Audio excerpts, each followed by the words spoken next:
ইতিহাস গড়ে প্রথমবারের মতো সংসদে প্রধান বিরোধী দলের আসনে বসেছে জামায়াতে ইসলামী। সংসদে এর আগে কখনো দ্বিতীয় বা তৃতীয় বৃহত্তম হতে পারেনি দলটি, কিন্তু সেই অর্জনের আনন্দ স্থায়ী হয়নি বেশি দিন। প্রধান বিরোধী দলের আসনে বসার কয়েক মাসের মধ্যেই একের পর এক বিতর্কে চাপের মুখে জামাত। বিরোধী দলের নতুন ভূমিকায় দলটি রাজনৈতিকভাবে যেমন গুরুত্ব পেয়েছে, তেমনি বেড়েছে জন আকাঙ্ক্ষা ও নজরদারিও। দলের সংসদ সদস্যের ভিডিও কাণ্ড, সরকারি বরাদ্দে স্বজনপ্রীতি এবং জোট রাজনীতিতে ভাঙন, এই তিন ইস্যুর ত্রিমুখী চাপে এখন অনেকটাই বেকায়দায় দলটি।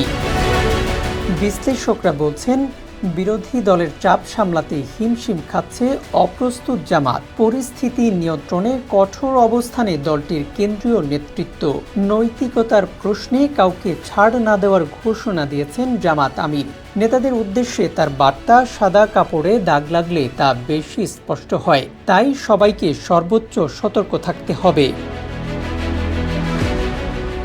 জামাতের নীতি নির্ধারণী পর্যায়ের একাধিক নেতা বলেন, সাম্প্রতিক ঘটনাগুলোকে বিচ্ছিন্ন হিসেবে দেখলেও এগুলো ধারাবাহিক রূপ নিলে ক্ষতিগ্রস্ত হতে পারে দলের দীর্ঘদিনের নৈতিক ও স্বচ্ছ রাজনৈতিক ভাবমূর্তি। সে কারণেই কেন্দ্রীয় নেতৃত্ব আগের যে কোনো সময়ের তুলনায় কঠোর অবস্থানে যাচ্ছে। সবচেয়ে বড় ধাক্কা আসে সাতক্ষীরা ৪ আসনের জামাত দলীয় এমপি গাজী নজরুল ইসলামকে ঘিরে। সামাজিক যোগাযোগ মাধ্যমে তরুণীর সঙ্গে তার ঘনিষ্ঠ মুহূর্তের ভিডিও ছড়িয়ে পড়ার পর জোর সমালোচনার মুখে পড়ে দলটি। বিষয়টি আদর্শিক ও সাংগঠনিক শৃঙ্খলার পরিপন্থী উল্লেখ করে তাকে দল থেকে করা হয় বহিষ্কার।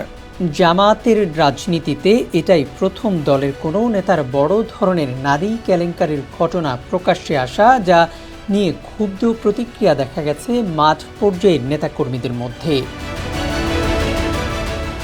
এর আগে সরকারি অনুদান ও ত্রাণ বিতরণে জামায়াতের কয়েকজন সংসদ সদস্যের বিরুদ্ধে স্বজনপ্রীতি ও অনিয়মের অভিযোগও অস্বস্তিতে ফেলেছে দলটিকে।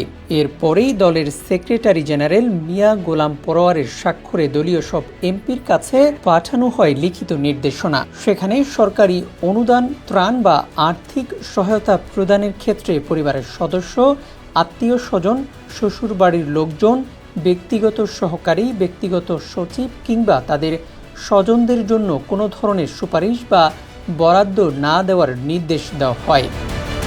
নতুন আরেকটি চ্যালেঞ্জ হয়ে দেখা দিয়েছে জোট রাজনীতি। হেফাজতে ইসলামের উদ্যোগে নতুন কওমি ভিত্তিক রাজনৈতিক জোট গঠনের আলোচনা শুরুর পর 11 দলীয় জোট থেকে বেরিয়ে গেছে খেলাফত মজলিস। সংশ্লিষ্টরা বলছেন, আরও কয়েকটি দলের এই জোটে অবস্থান করা নিয়েও তৈরি হয়েছে অনিশ্চয়তা। ফলে সংসদের বাইরে রাজনৈতিক সমীকরণেও নতুন চাপের মুখে পড়েছে জামাত। জামায়াতের নেতারা বলছেন, সরকার বিরোধী রাজনীতির পাশাপাশি এখন দলকে সংসদ, জনপ্রতিনিধি, জোট ও জন আকাঙ্ক্ষা 4টি ক্ষেত্রেই একসঙ্গে সামলাতে হচ্ছে।